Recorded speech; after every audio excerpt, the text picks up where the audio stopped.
जी हाँ, तो नमस्कार प्रणाम दोस्तों। मैं विकी कुमार आनंद और आप देख रहे हैं यूट्यूब चैनल टेक चंपारण। तो चलिए दोस्तों, बात करते हैं खेसारी लाल यादव जी के नए गाने के बारे में।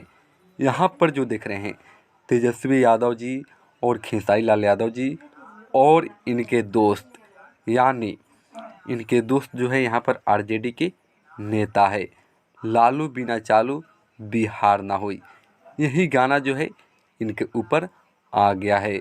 आपको बता दें कि बहुत ही तेज़ी से ये गाने जो है वायरल हो रहे हैं। आपको बता दें कि खेसारी लाल यादव जी और लालू यादव जी साथ साथ जो है एक वीडियो में देख रहे हैं। आपको बता दें कि इस गाने को कृष्णा विदर्दे जी लिखे हैं और इस गाने को जो है खेसारी लाल यादव जी गाए हैं। वहीं ये गाना जो है आदिशक्ति फिल्म से रिलीज हुआ है। तो इस गाने को ज़रूर सुनकर कमेंट बॉक्स में बताएं कैसा लगा।